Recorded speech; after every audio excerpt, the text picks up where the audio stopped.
Put a timeline out there for normal relations. Put a timeline out for ending the Korean War. President Trump and Kim Jong-un are both on the ground in Singapore preparing for their big summit. The proceedings have now been shortened to just a few hours.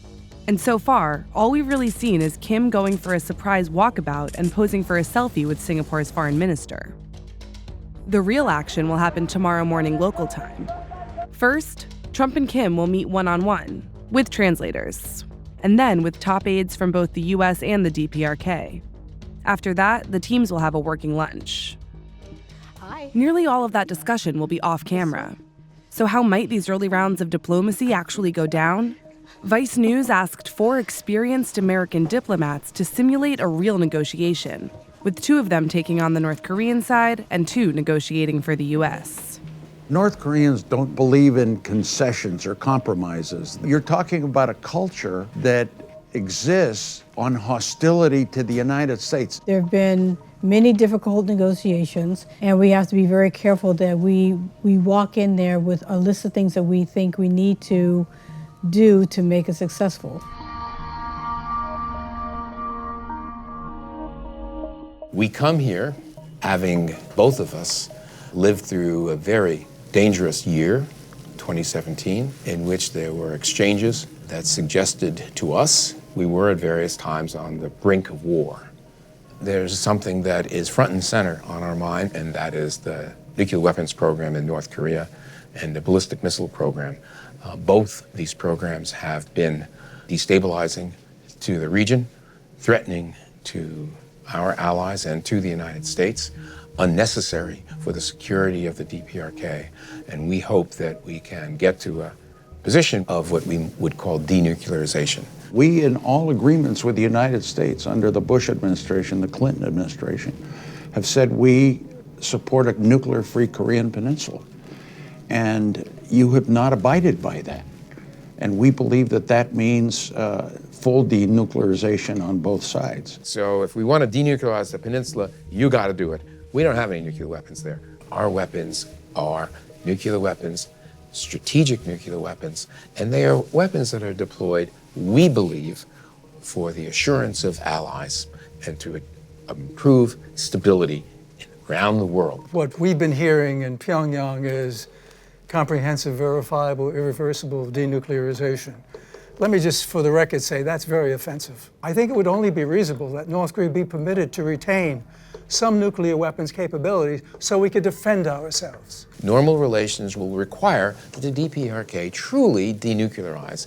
That means that you do, in fact, give up those nuclear weapons. We need that all happen and that material leave your country.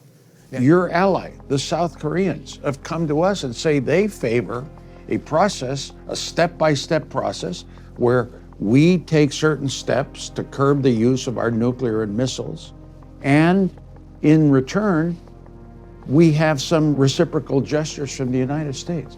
Is that your policy now? Or is your policy full denuclearization first, we get rid of all our weapons, and then you start doing something nice? While we do want denuclearization, we recognize that that's something that is going to take some time and is going to take some discussion. So you could feel confident that we do want a process that's going to be phased, but we are very serious about the issue of denuclearization. But one of the first things we need is a declaration, first, of what you mean by denuclearization, and second, exactly how you would propose to have it occur in a way that meets our concern for monitoring and verification. In my view, there was not really a meeting of minds on the definition of denuclearization. And obviously that's one of the biggest stumbling blocks. The United States has brought very, very difficult and painful sanctions for our people. We've become a poor nation because we have to protect ourselves from you by building our weapons, by building our military. I think in the process of denuclearization, the sanctions relief will be provided and you will get what you want, and it's what we want. We want a security guarantee.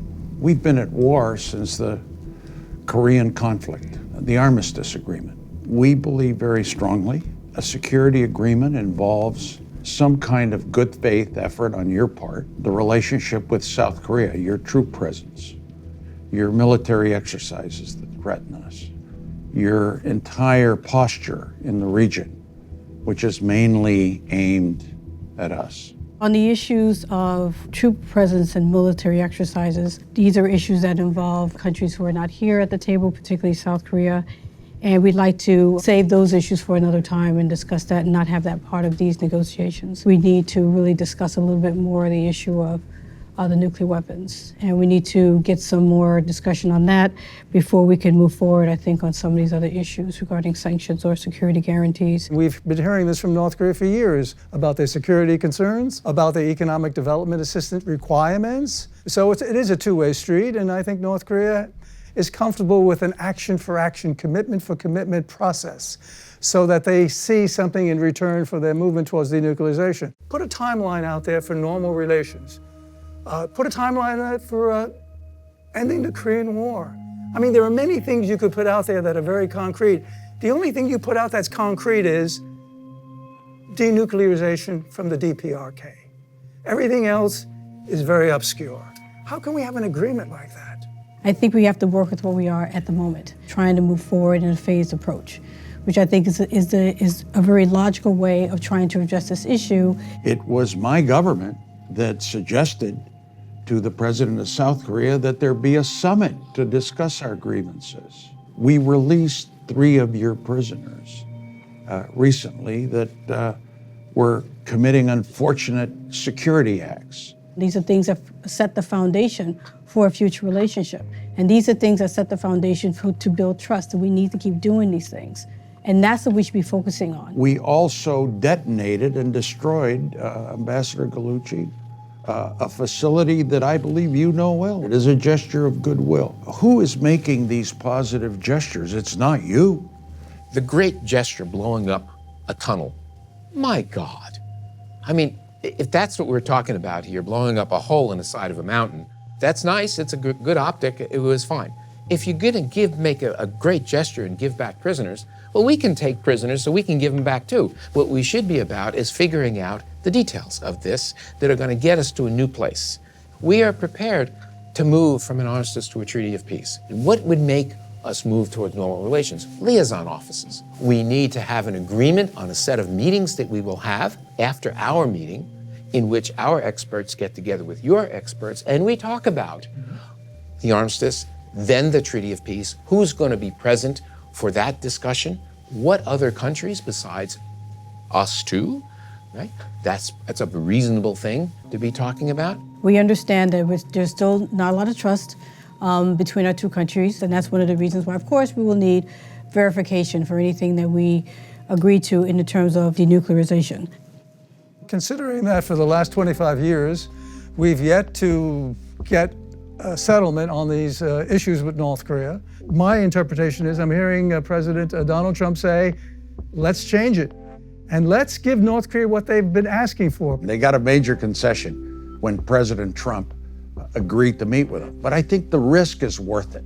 So yes, this is not the normal procedure, but the normal procedure has not given us anything but a worse situation. So we may be looking at something that will give us a positive, hopefully a positive development.